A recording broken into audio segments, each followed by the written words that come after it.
Ce jeudi 11 mai, une date pour trois grands hommes qui ont marqué l'histoire mondiale politique, révolutionnaire, estudiantine et musicale, les parcours de Blaise Diagne, Omar Blondin Diop et Bob Marley dans cette édition. Une nouvelle enveloppe de financement du FMI pour le Sénégal est estimée à 1150 milliards de francs CFA. Celle-ci, en collaboration avec le ministère des Finances et des Budgets, concerne la période répartie entre 2023 et 2026. L'Université africaine des sciences et technologies promeut l'agriculture porteur de développement. Le cycle conférence est entamé ce jour sur le thème « Construire nos souverainetés ». 13 Sénégalais ont été déportés par la police d'Allemagne en direction de Dakar. Les conditions du rapatriement sont jugées inhumaines, violant tous les droits des migrants. L'ambassade du Sénégal au Berlin est jugée être en toute complicité avec l'État du Sénégal. C'était les grands titres de cette édition. Le développement, c'est dans un instant. Mesdames et messieurs, bonsoir et bienvenue. Parlons de ce communiqué du ministre de l'Intérieur qui avance en large sur les circonstances du décès de la jeune fille du nom de Hadi, âgée de 15 ans.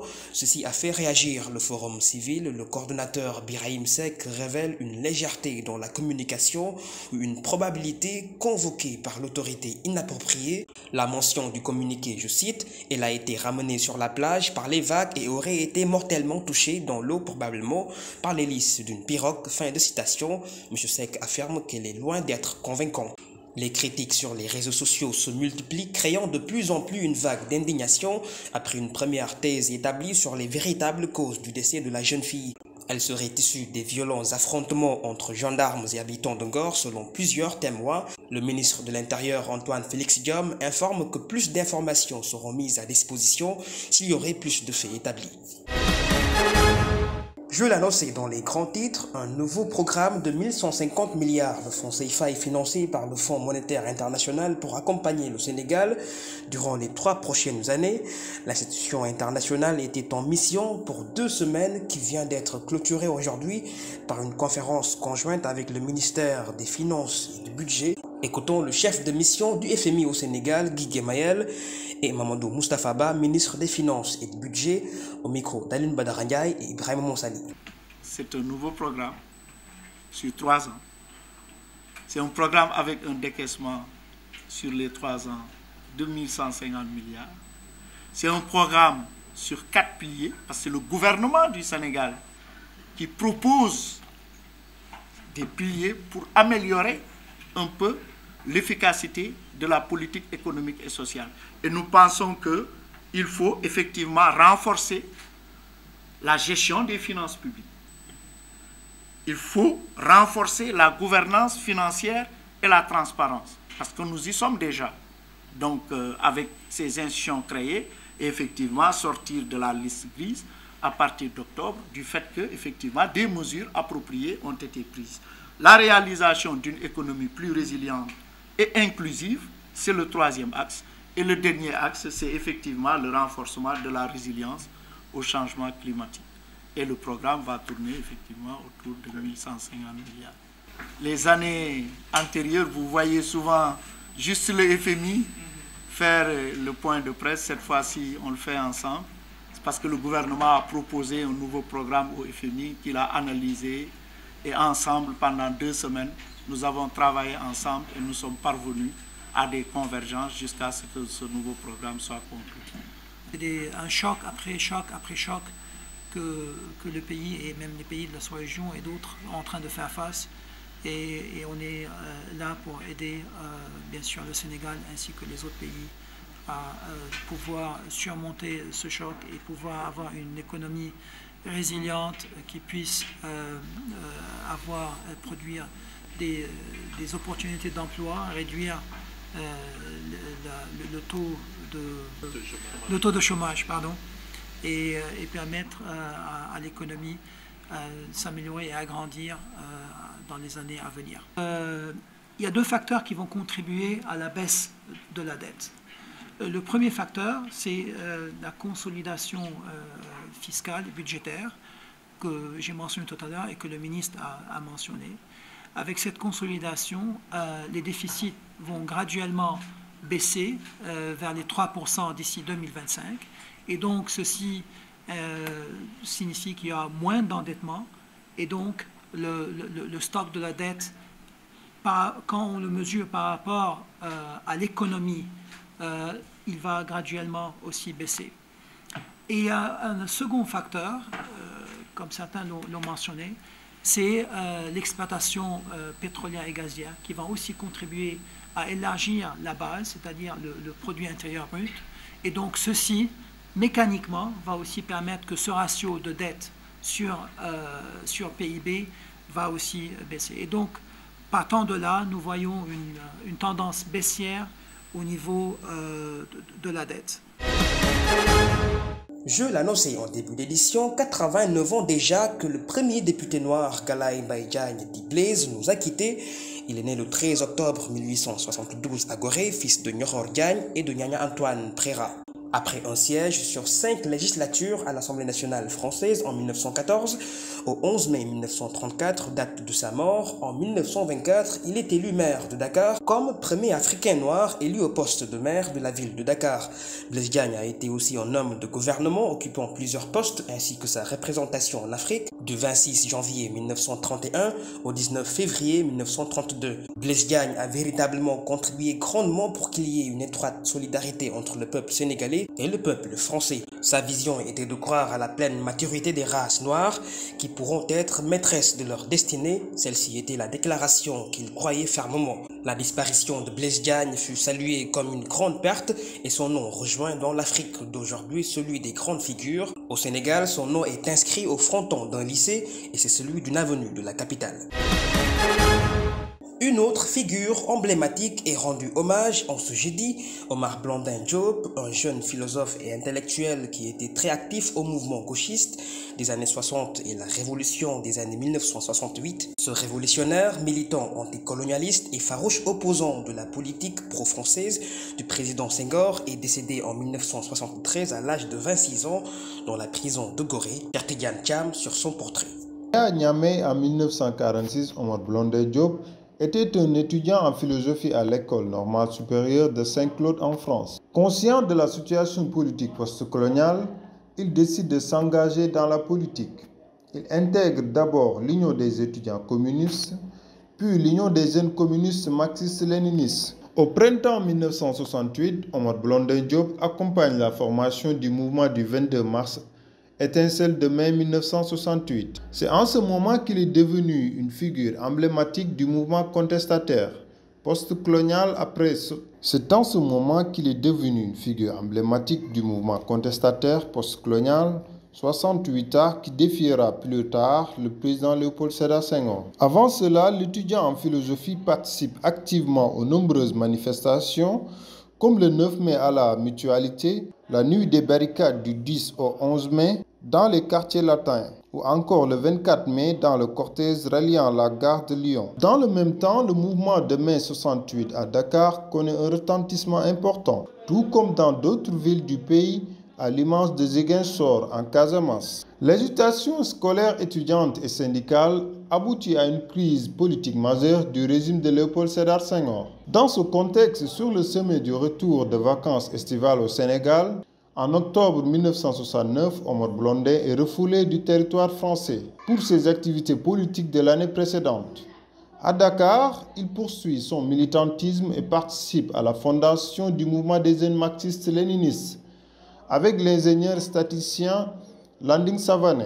Leurs multiples actions conduisent à l'échec de la campagne de l'UPS auprès de la jeunesse. Plus tard, une rupture intervient au sein de ce mouvement maoïste sénégalais qui le divise en deux groupes. Celle animée par Omar Blondin est qualifiée de gauchiste, diverge de l'autre groupe animé par Landing Savané. Outre ses actions politiques, Blondin a montré son talent d'artiste au sein du laboratoire Agit Art, qui le conduit de nouveau en France. Sur intervention de Léopold Sédar Senghor en 1970, la France lui refuse d'intégrer à nouveau l'école normale supérieure de Saint-Claude. Étant loin du pays, Blondin magnifie des troupes, dont 2 de ses frères cadets, passés à des actes de protestation contre le gouvernement de Léopold Sédar Senghor. Ces troupes ont été vite arrêtées suite aux tentatives d'attentat contre le cortège présidentiel. Quittant aussitôt Paris, il projette de libérer ses frères et camarades à la suite d'une formation armée. En passant par Syrie, suite en Algérie, Il fait escale à Conakry avant de s'installer à Bamako où réside une partie de sa famille.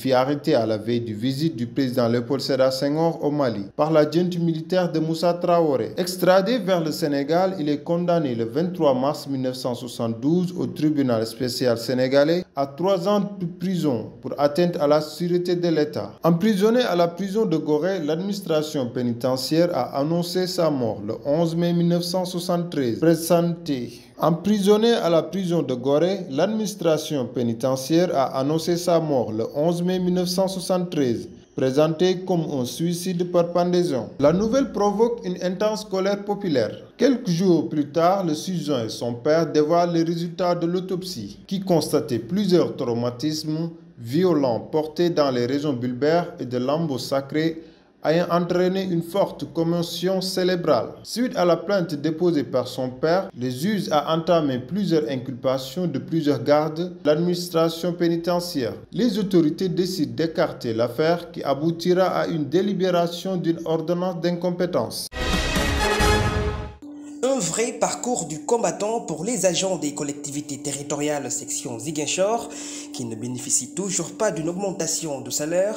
Leur recouvrer ce droit répondrait à un service public que les travailleurs ont vaillamment accompli. Ils interpellent le maire Ousmane Sonko et les présidents des conseils départementaux. Habib Ngoundiam est le porte-parole de l'intersyndicale des travailleurs des collectivités territoriales.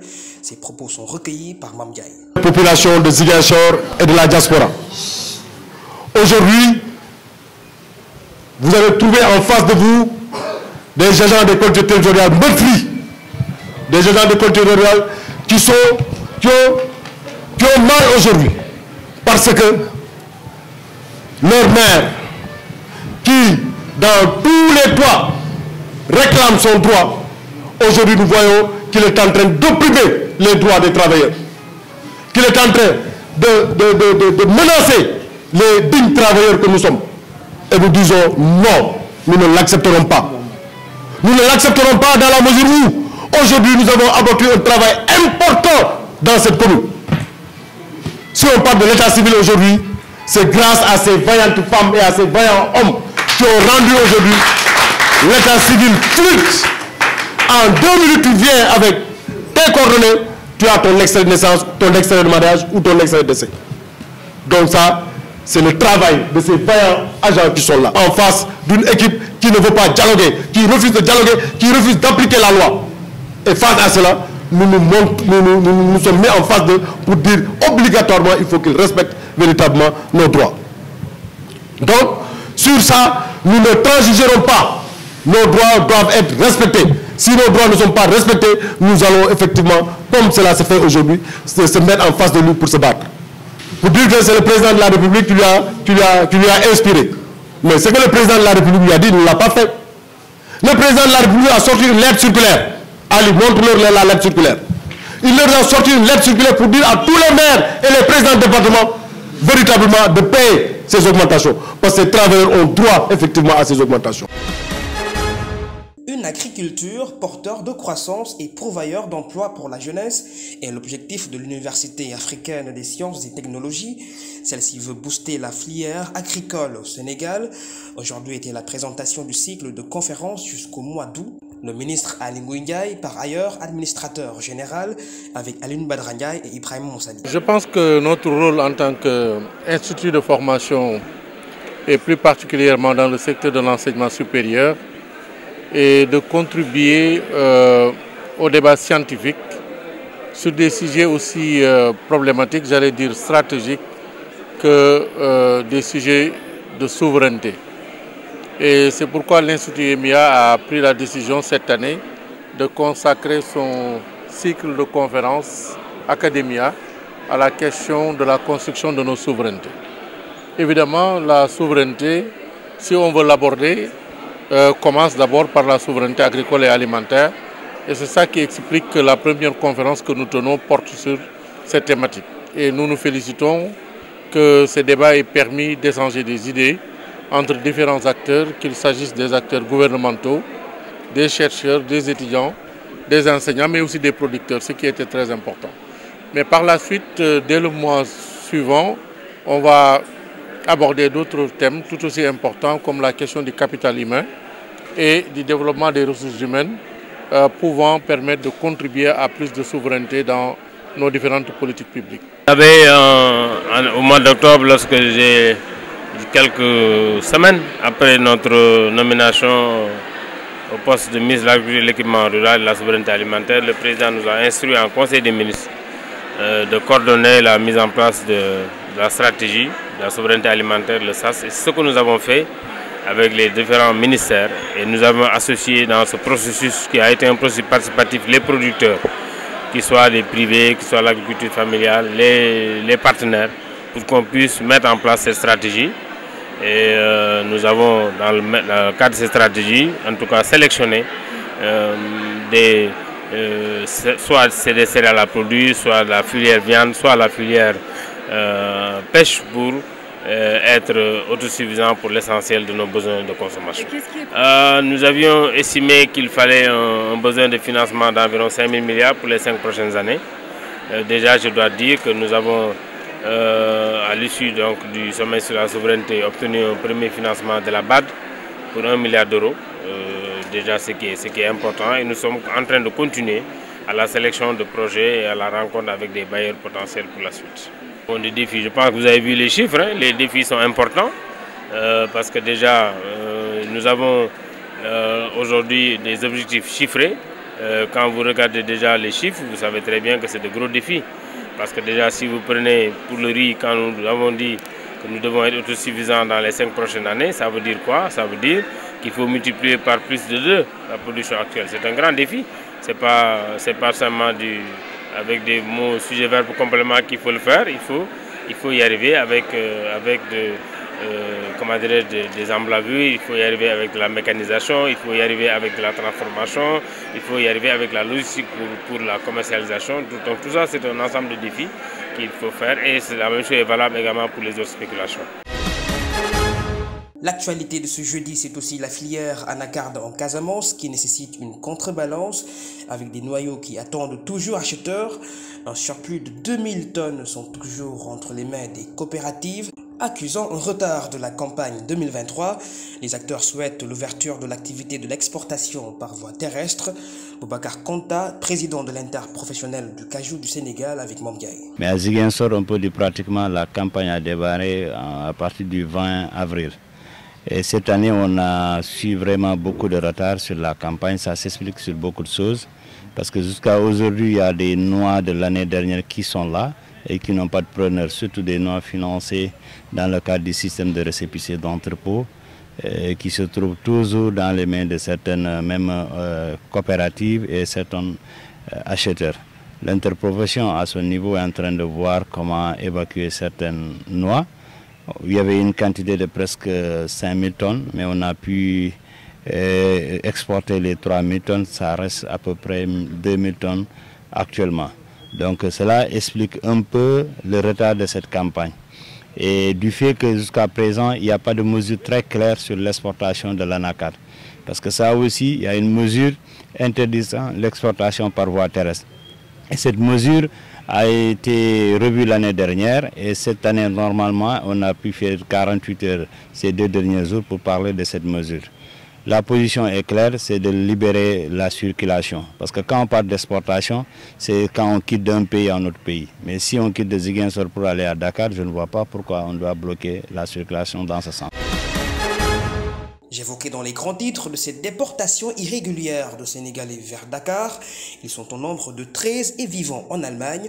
D'après le journal Les Échos, le Sénégal s'est rendu complice avec l'ambassade du Sénégal à Berlin via un arrangement par sauf-conduit. Ces rapatriements violaient aussi toutes les conditions et règlements.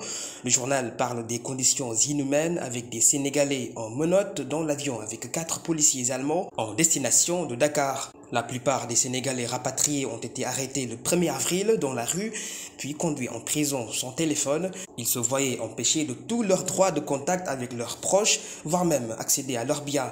Les 13 Sénégalais ont été accueillis par des gendarmes et très surpris d'avoir connaissance à l'instant des documents de voyage qui ont permis leur déportation.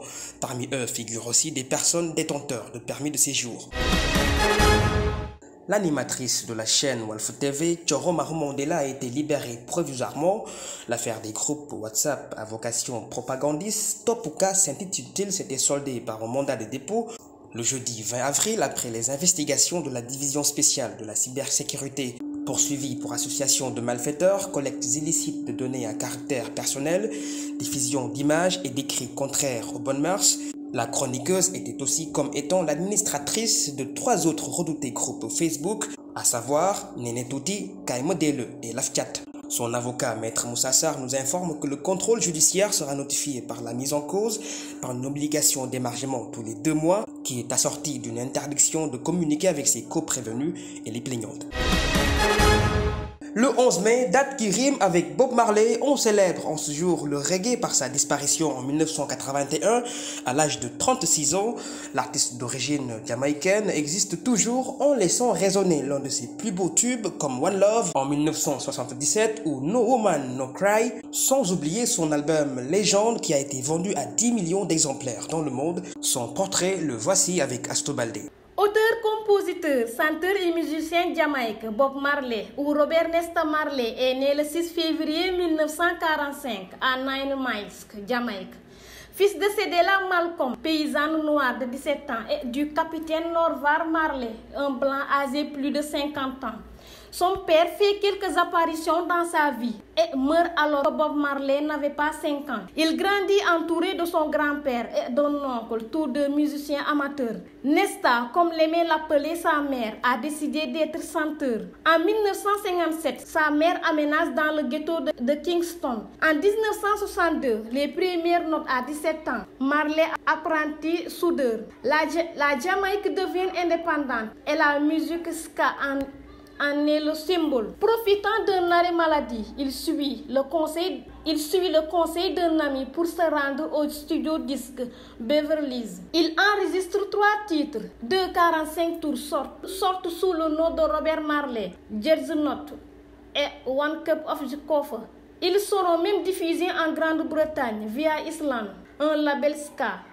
Bob Marley et son ami Bonnie Wheeler sont alors par Peter Tosh. Les Wheeler sont nés. Peter leur apprend à jouer. Peter leur apprend à jouer avec une guitare, vraie guitare. Joey Haig leur enseigne le chant. Le registre des Wayne n'est pas encore né. Le reggae, il reprend des titres de soul et chante des cantiques. Leur premier succès viendra de leur collaboration avec Coxon, de Studio One. Celui-ci leur demande de composer, ce qu'ils feront avec talent, écrivant la chanson Summerdown, chantée par Bob Marley. Ils écriront entre 1963 et 1966 plusieurs dizaines de titres, tels que One Love, la plus connue, ou Cries to Me. Le 10 février 1966, Robert Nesta Marley épouse Rita, chanteuse de ska, c'est Studio One. Toujours aussi pauvre, il quitte Kingston pour rejoindre la mère de Marley aux États-Unis.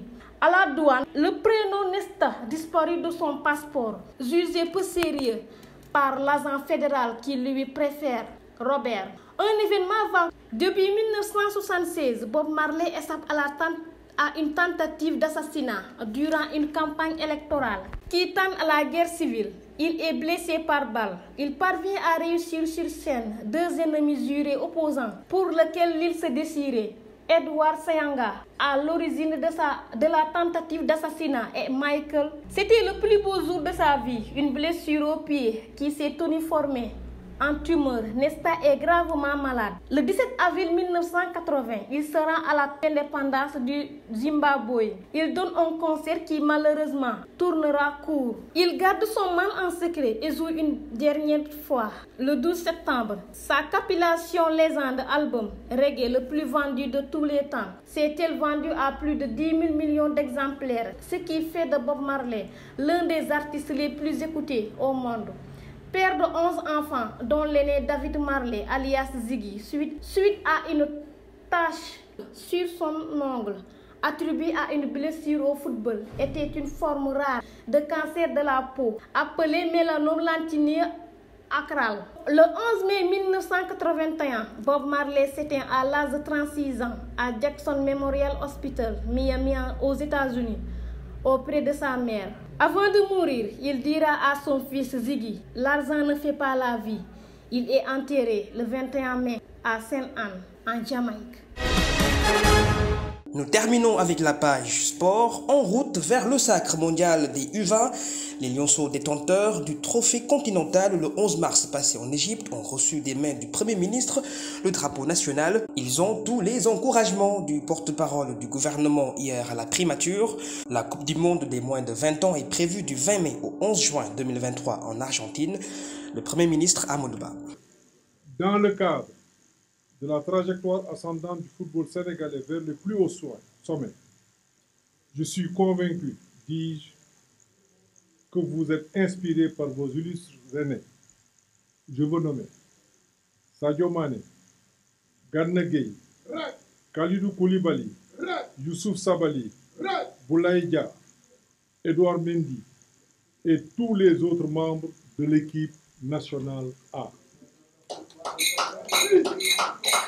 Cette victoire inédite vous a naturellement ouvert les portes de la phase finale de la Coupe du Monde de votre catégorie, qui se déroulera du 20 mai au 11 juin 2023 en Argentine. À quelques jours de votre départ pour l'Argentine, c'est donc avec confiance et enthousiasme que j'ai l'honneur de vous remettre le drapeau national en guise de viatique et d'encouragement. Et cela, au nom du président de la République, son Excellence, M. Macky Sall. Certes, vous portez sur vos frêles épaules la lourde responsabilité de représenter le Sénégal dans une compétition où rien n'est acquis et rien ne sera facile, puisque tous les participants, souvent en provenance de grands pays de football, auront eux aussi travaillé d'arrache-pied pour se donner les moyens de remporter la victoire finale. Mais la confiance que le chef de l'État, son Excellence Macky Sall, parmi les premiers supporters des équipes nationales, le gouvernement et le peuple sénégalais dans son entièreté, cette confiance que nous tous plaçons en vous sans réserve n'est ni fortuite ni forcée. Elle a pour fondement les nombreux résultats que vous et vos aînés avez offerts au Sénégal